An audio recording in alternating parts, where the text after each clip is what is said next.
So one of your Q&A questions that I did not go over, this is still week 2, you can just say part 2, and I'll post this under the Q&A.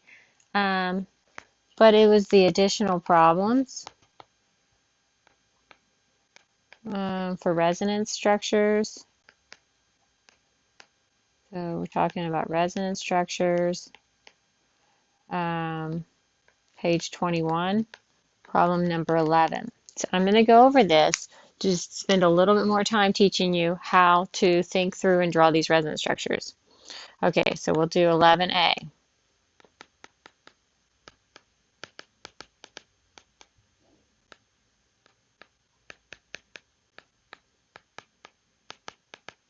Okay, so here's your structure.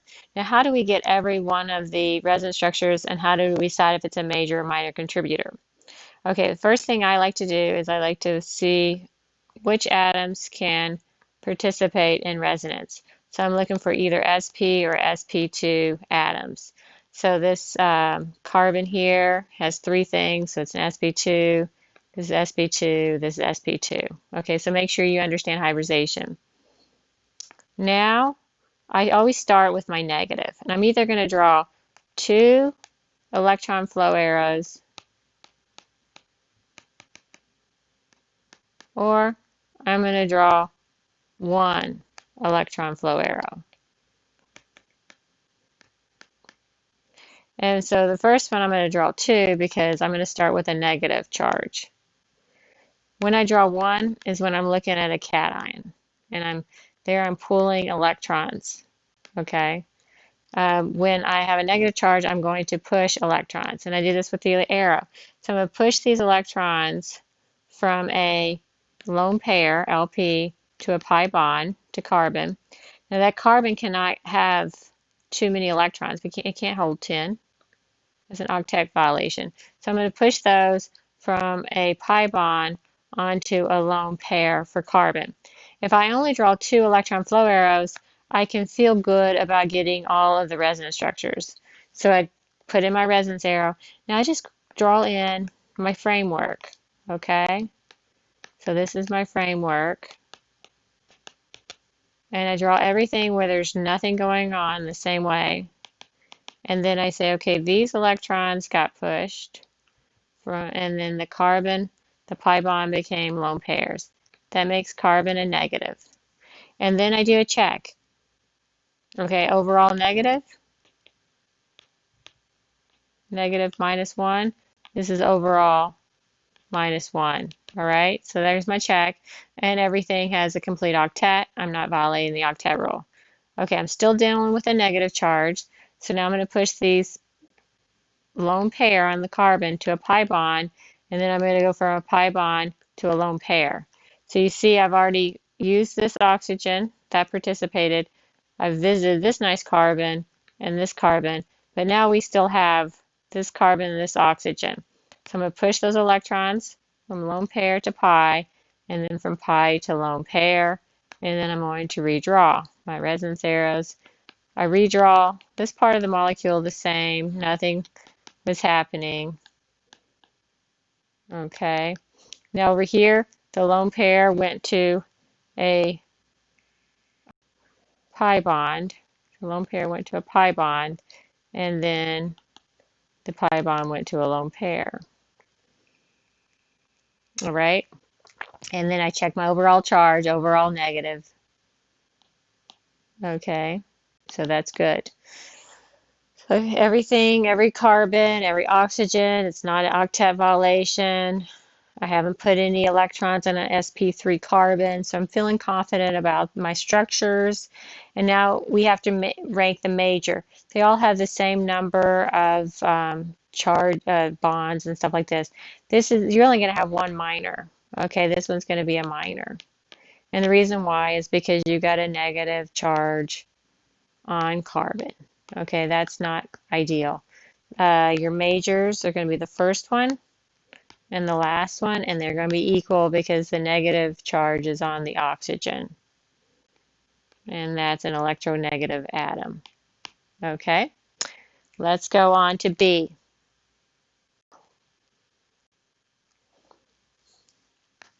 Okay, 11B.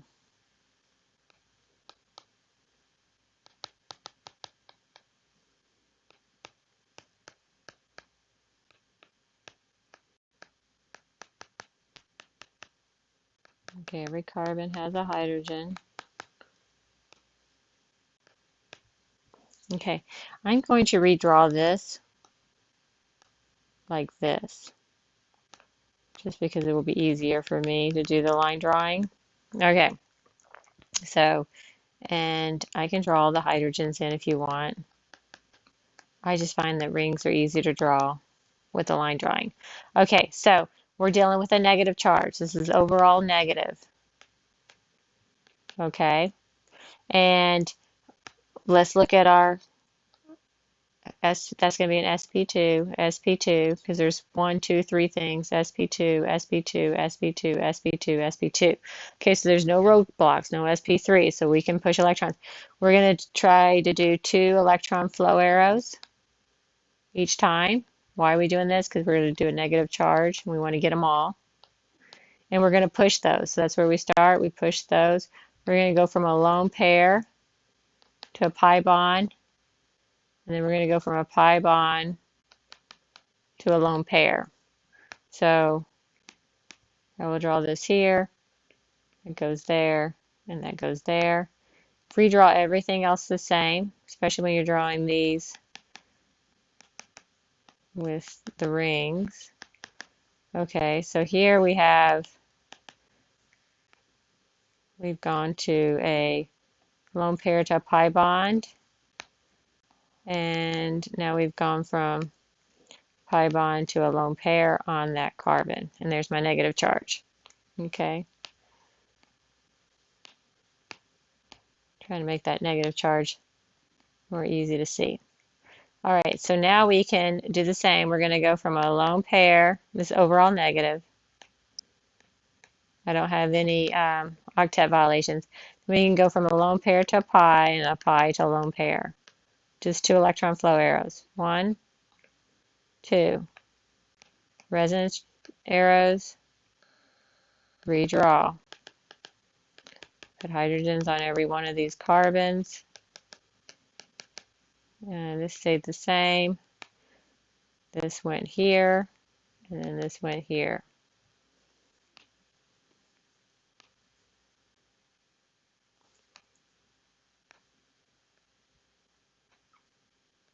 All right, now we're going to do another one.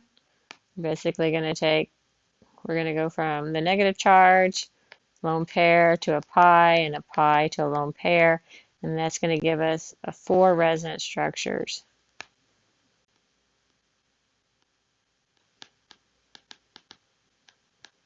You don't even have to draw in your hydrogens, but I figure it might be best when you're beginning to see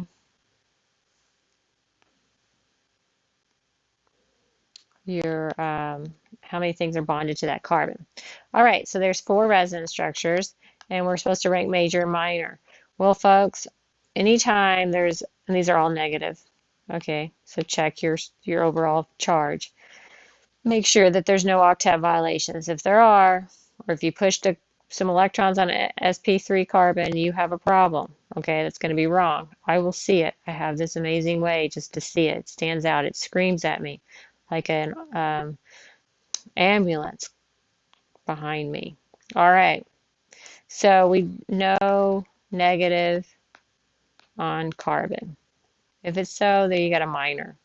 So minor, minor, minor. Okay, this is a major, and it's because the negative's on the electronegative oxygen. Okay, let's go to example C.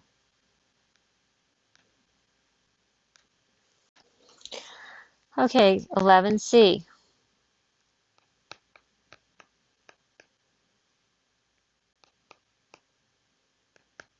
Okay, hydrogen, hydrogen, hydrogen, CH3. And then we have double bond here, and a positive here. Now, first thing we want to do is we want to see that we have a carbocation on this carbon, and that these carbons are all sp2. Anytime you have a positive charge on a carbocation, it's going to be an sp2. I can show you this. This carbon is bonded to 1, 2, 3 things. So that's an sp2. Now, this carbon here is bonded to 4 things. That's sp3. We are not going to push electrons there. Where are electrons at that can move?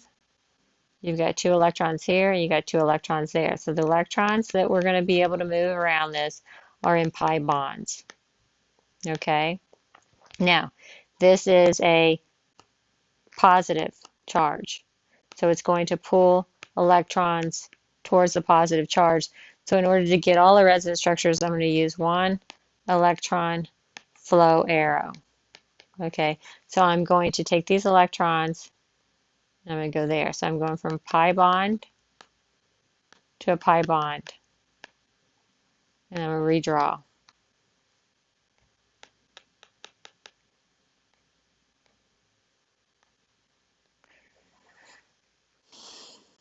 I know y'all probably want those carbons in there. Told you I have a hard time with the rings. All right. Now, this pi bond did not move. This pi bond now moved here, and when it moved, that created a carbocation, a positive carbon over here. Okay, and then we can do this again, where these electrons is overall positive, no octet violation. Okay, these electrons go here, and then we redraw. So we're going from a pi to a pi. And we're just going to redraw like that. I'm going to put this one in here, and I'm going to put this in here, and I'm going to show you get your carbocation there. So we have 3 resonance structures. They're all equal, but the major would be the first one, and you don't know this yet, but you'll get this in chapter 4. In chapter 6, this is a tertiary carbon, carbocation. So this is tertiary. This here, this carbon has 2, that's a secondary. This carbon has 2, and that's a secondary. And you'll learn that tertiary carbocations are more stable than secondary and primary. And that's classification, and we'll be doing that. But anyway, what I do want you to be able to get used to is when you get a carbocation, a positive, you just do one electron flow arrow and you pull those electrons. Okay, our last one in this group is 11D, and I've already done 11E on the last QA. So let's do 11D.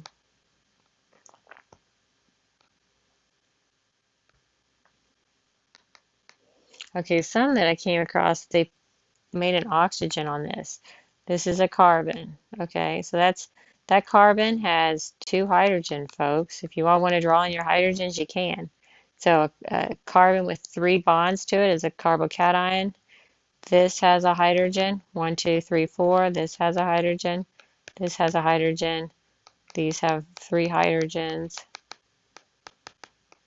Okay, so this is part of the problem solving. These carbons here are sp3 carbons. See, they're bonded to 4 things, sp3. So no participation. I call that a roadblock. So the carbons that are going to participate is this carbon, this carbon, this carbon, this carbon, and this carbon. These are your sp2 carbons. Okay, we've got an overall charge of +1. We have to keep that charge. We have a positive charge, so it's going to pull electrons. So we need 1 electron flow arrow.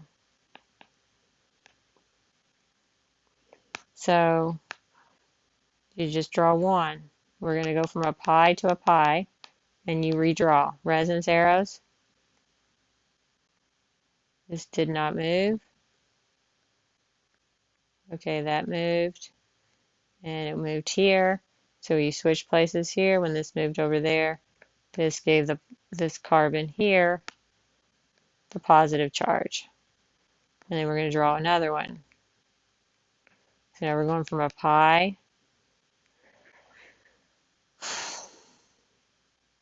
onto a pi bond. So you redraw that. And now you switch places. And so these electrons go there. And there gives you your positive. So that has 3 resonance structures. Which ones are more equal? Once again, this positive carbocation is on a tertiary. This is on a secondary, and this is on a primary. So this is going to be your major. This is second, and this is third.